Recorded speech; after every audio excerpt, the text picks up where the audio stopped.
Hello and welcome to this edition of Arlington Public News. I'm Carla Dorado. And I'm Paul Werlin. At Arlington Public News, we bring you stories of interest to Arlington and surrounding communities. In tonight's newscast, we discuss the challenges facing the Arlington School Committee. We speak to Beth Locke from the Chamber of Commerce about the Shop Arlington campaign. And we talk to an Arlington resident who sits on the MBTA Rider Oversight Committee about the fare increases and service improvements riders can expect in the future. Plus, we talk to an Arlington resident about how you can protect your trees from those pesky winter moths. That and more coming up next. Please stay with us.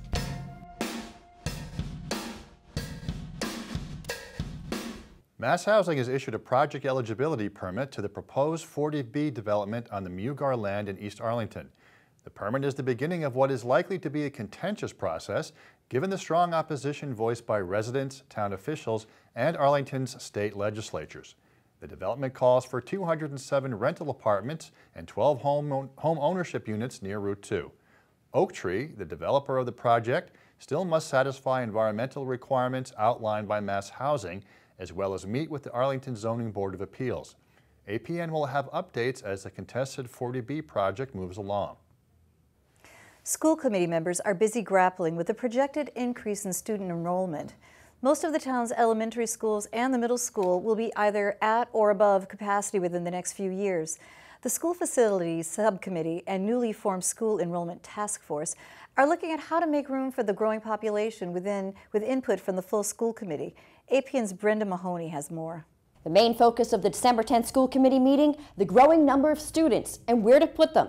The subcommittee on facilities presented what they call 4 big questions to help get the conversation going. So there are 4 big questions that we feel like in order to help make our decision and move our decisions forward, we need to have answered. So the first one is elementary neighborhood schools.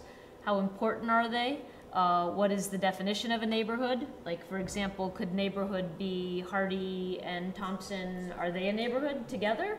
Is it possible to just redistrict to put students where the classrooms are, right? We have classrooms. We don't have enough. We still don't have enough, but we do have some. The second big question that we need to ask is what size we want our middle school to be. We are the 7th largest in the state. We are starting to, catch up to our high school, and we have to decide, are we gonna make it big and own it, or are we gonna break it up somehow? The third big question is class size and teacher load. I'm trying to redefine it from class size to teacher load, because we all know that not all students are equal. They have, their age is important, their needs are important, whether that be financial needs or academic needs, whether they're ELL, whether they have special needs. We need to define what we think is educationally sound. We have to think about what we can afford, how do we define it, and we just need to know what people want to do. And the last big question that we wanted to get answered, and they wanted our input on it also, is town impact. We know it's going to cost money. We have to build something. We have to do something about the enrollment issues. And I think that one of the things that we are all aware of is that we want to build somewhere. Well, where can we do that? Where's the smallest impact on the other priorities the town has? Whether it's arts or other programs or whatever, we do want to make sure that we keep all of that in mind. I think we need to have a high-level vision of where we want it to go, and then move back through what that means we need to do for all the short-term stress that we're seeing at places like Thompson and, in the next year in the Addison and the other places. So you're either kind of mucking with 6 schools or building a new school. I think if we were building a school district from scratch with these numbers, we probably would create 2 middle schools. Yeah. But I think that given where we are now, I understand that that might be a more difficult thing to pry apart a middle school and create 2 schools. So I think for those, if we take over the Gibbs, if we decide to do that to alleviate the overcrowding at Addison or somewhere else, I guess, I just want to have a conversation with educators and find out more what their thoughts, and at all levels. The Pierce practice field doesn't look that different in size than the area that the Gibbs is on. And I'm wondering, could we create a high school / upper middle school campus call it part of the high school, build a 7-8 classroom on the Pierce practice field. Maybe there can be some sharing of facilities, possibly gymnasium, parking, things like that. Maybe get some reimbursement from MSBA for doing it. Right. We save the Gibbs and all their programs. I think for all of us, one of the linchpins in all of this, in the decision models, is what's going to happen with the high school. Right. And once we know that, that really is going to make some big differences in what we can do.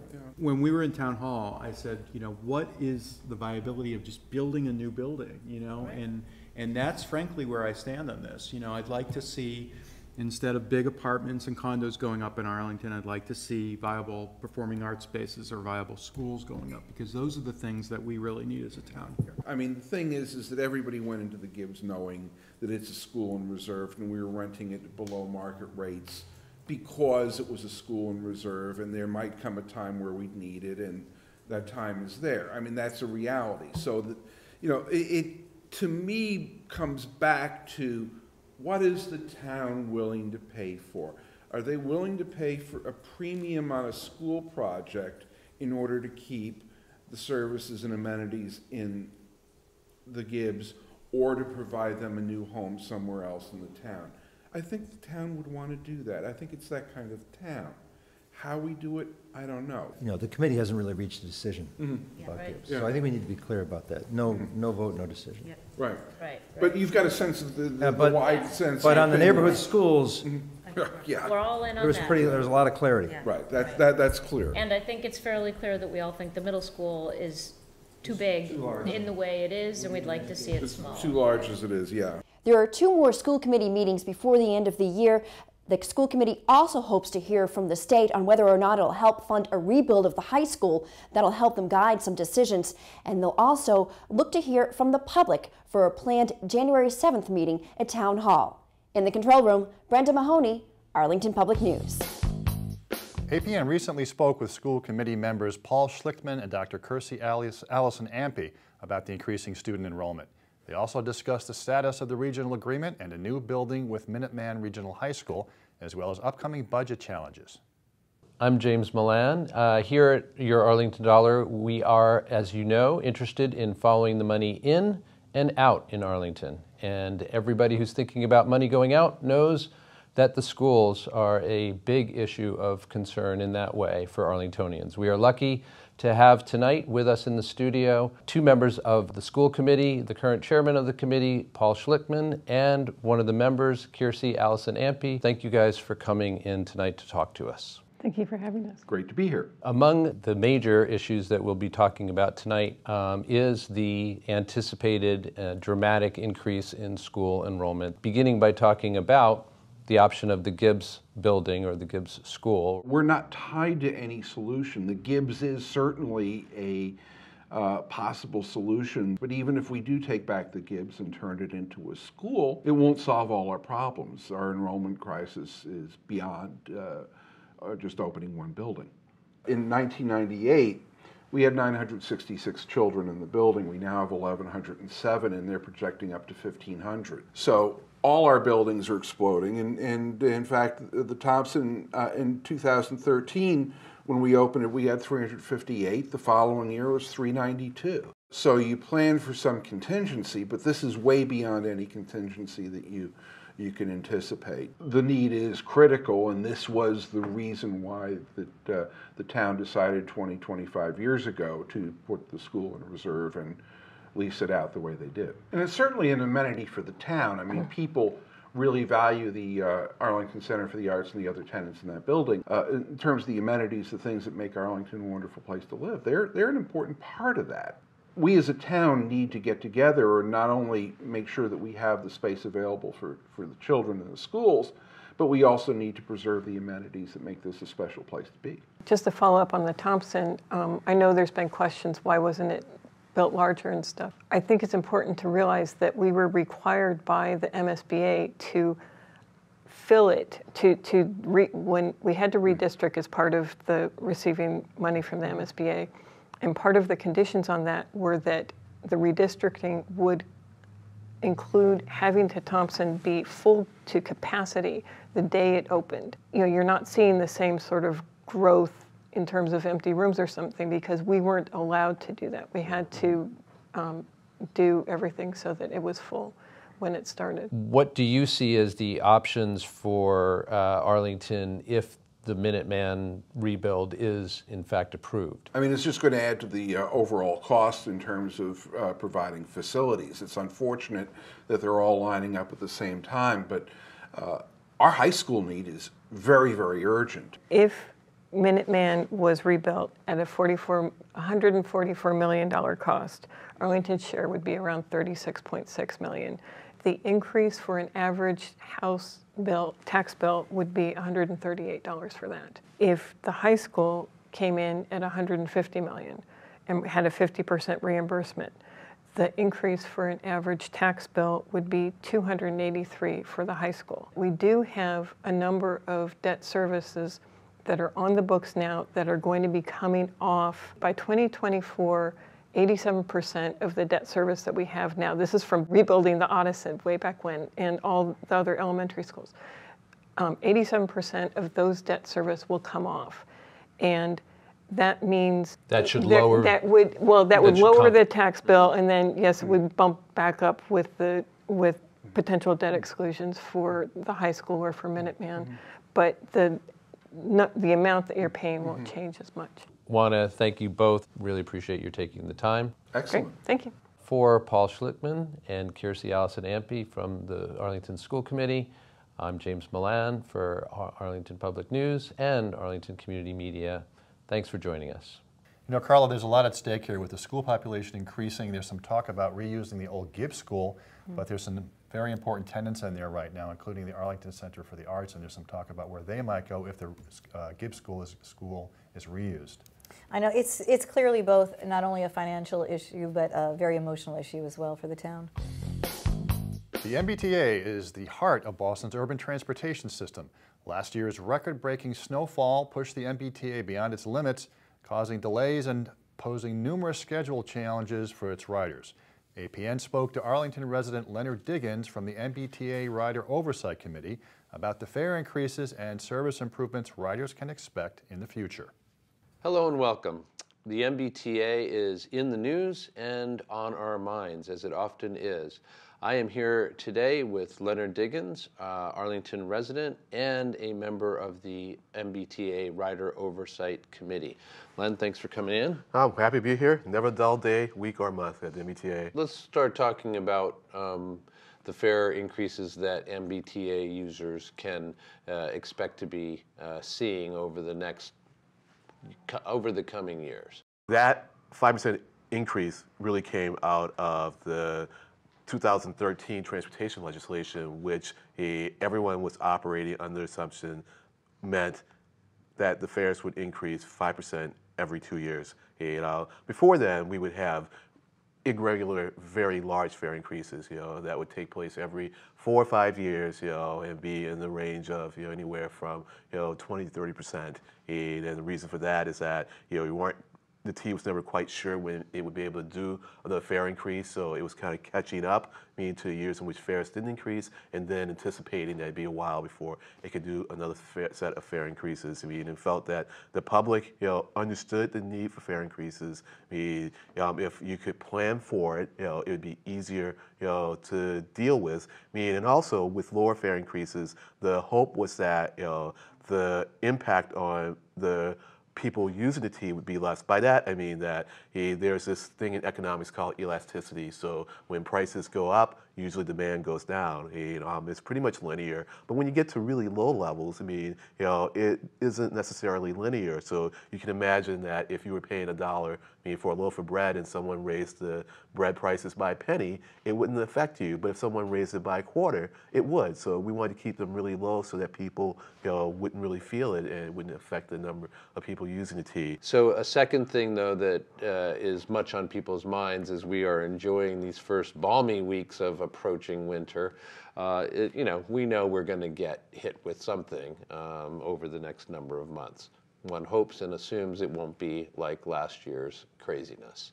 But what what has happened? What have you observed through the Rider Oversight Committee? What plans are being made, or what progress has already been made in terms of assuring that the T will be in better shape to continue its operations regardless of the weather conditions? $83 million to me was devoted, to the winter resiliency plan, and I mean, our understanding is that new equipment for removing snow from tracks, as well as the stations, have been bought in, and there have been plans to adjust the schedules for better dealing with the trips that come into the city, especially on commuter rail, and when there are heavy snowfalls. Thanks for coming in today. Appreciate it very much. Welcome. For Lenard Diggins and for Arlington Public News and Arlington Community Media, I'm James Milan. Thanks for joining us. Join us next time. Do you know what Shop Arlington First is? APN spoke to the Chamber's Executive Director, Beth Locke, about their initiatives this holiday season.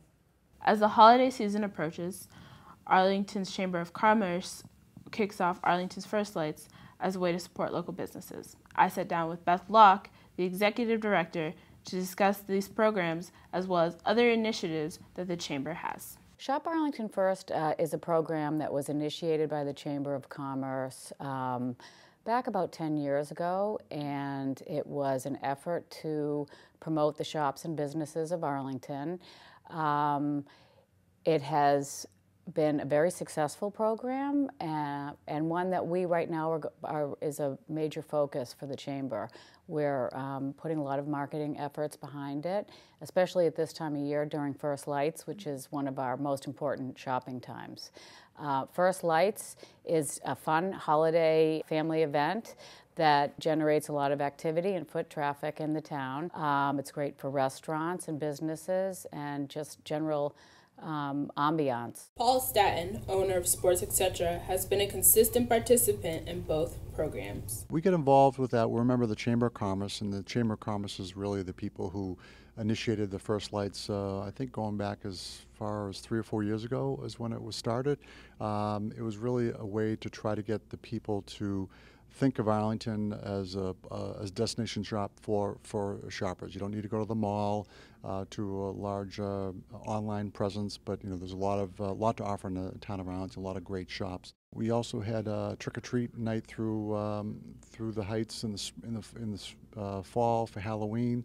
And these programs are good because it really allows, there's a lot of people who live in Arlington. We've been here a long, long time, since 1980, and you'd be surprised at how many people don't realize who we are and what we're all about.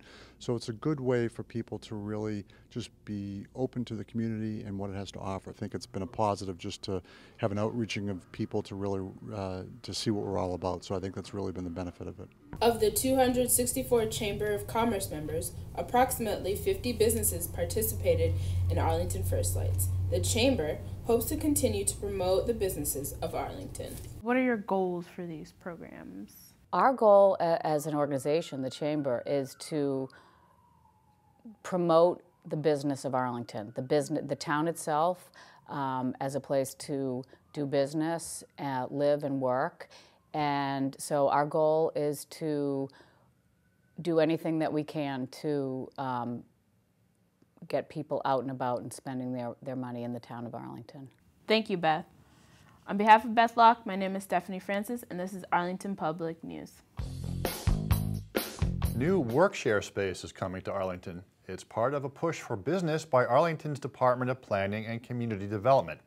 WorkBar is a co-working community with locations around Boston that offer a variety of workspace configurations for individuals. APN talked to the CEO and founder and got an inside look at what it is like to have a spot at WorkBar. A new bar is coming to Arlington and is bringing a much different crowd than expected. WorkBar is a company that provides co-working spaces which offer a variety of environments for people with different professional needs. I started thinking about what do I really need in a workspace, and what do I like and what do I not want. Things I don't want is to be locked into a lease, to have a rigid place, to have to manage and run the whole thing. The things I do want is a professional environment, to be around good people and have a great kind of vibe and energy. Work Bar currently has locations open in Boston, Cambridge, and Union Square, and will be opening up a new location in Arlington. Right now, it takes me about 45 minutes to an hour to get here on public transportation, and I like the idea of being able to drive to Arlington because I live in Belmont, so it'll be a quick and easy drive for me, and knowing that it's still Work Bar and all the good things that come with Work Bar, it was an easy choice. Each Work Bar has 4 distinct zones for different types of working environments. This includes the cafe, an open area for talking, meeting with others, and doing work in a more energetic space. The study is a quieter environment where there is no talking allowed. The common is an area for collaboration and working with teams, and the switchboard is phone-friendly for any and all business calls. The Work Bar location opening in Arlington will contain these same types of spaces. We're not just a location, we want to ingrain ourselves in the fabric of the area. Each Work Bar also offers conference rooms, phone rooms, and office spaces to rent. For me, I really like just being able to choose when I'm in an office, when I'm not in an office, and I hopefully will never go back to kind of a corporate working environment where you feel like you need to be in a spot for a certain amount of time each day. For me, it's about getting the job done regardless of the time that it gets done in. The new Arlington Work Bar is scheduled to open up in December 2015. For Arlington Public News, I'm Gabriella Kula. I think these are very exciting things. I mean, they're popping all over Boston, but they're going to be great for not only these small businesses that are working there, but for all the businesses around. It's going to bring in, lunchtime customers and people into the local shops, and I think they're just wonderful. Sure, it's going to be a great addition to Arlington, and we can't wait to have them come here. The growing number of winter moths have become more noticeable over the past couple of years. The insects can be a real nuisance in our yards, so APN talked to Arlington resident John Rossi about one way you can protect your trees. I'm John Rossi. I'm an Arlington resident. I hope to share with you some information that you might find useful, if not for this winter season, to be better prepared for next fall and next winter. The winter moth that have been burrowed into the soil all summer are now emerging, mating, and climbing into our trees where they lay eggs.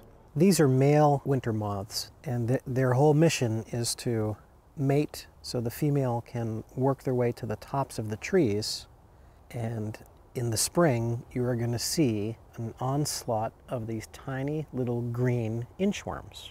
They will climb out and eat the canopy of the newly emerged leaves. This can be very detrimental to your trees because the tree is not drawing its full energy. It is not able to photosynthesize, and the worms chew up all the leaves. They defecate all over the ground, and then when they're satisfied with their growing cycle, they'll fall into the ground and burrow in and stay there all summer until the first hard frost that occurs just before Thanksgiving. The process here is a little gross. What we're trying to do is capture the winter moths as they take their journey up, in this case, one of the largest oaks we have in our yard. So when we talk about banding the tree, what you're looking at is the first wrap around the tree, around the whole circumference of the tree trunk, is the packing foam. Some people use pink household insulation, just something to take up the space that the tree bark has irregularities. On top of that, we used that plastic packing tape. It's almost like a cellophane, and it adheres to itself. We use a staple gun, which is, we use it sparingly to not hurt the tree. And then we will show you, there's a material gel that we apply to the tree that is very sticky. It's molasses in texture, and it stays sticky for weeks and weeks, if not indefinitely. Its effectiveness is pretty tried and true. Where it begins to fail is if you have carnage and little moth bodies that have been stuck into the molasses textured material that you see here, and they're able to crawl over, they will work their way up and ultimately find their way to the top of the tree. So You either need to be out here every 5 days to replenish this or expand the band, and it depends on the size of the tree. I hope you found this helpful. Again, do some Google search on the full timing. You can do your banding in late summer, early fall, and be ready to apply the tanglefoot right before Thanksgiving, because these moths will emerge at the first hard frost. Winter moths are an invasive species believed to be introduced to North America from Europe. On behalf of John Rossi, my name is Stephanie Francis, and this is Arlington Public News. Up next is our arts and entertainment calendar, detailing activities in and around Arlington for you and your family this holiday season. Christmas is round the corner. Time to be a part of holiday events happening across the town. Arlington High School Drama Guild presents A Christmas Carol, a story of redemption and love, on December 18th and 19th. A special sensory-friendly performance will be held on 19th December.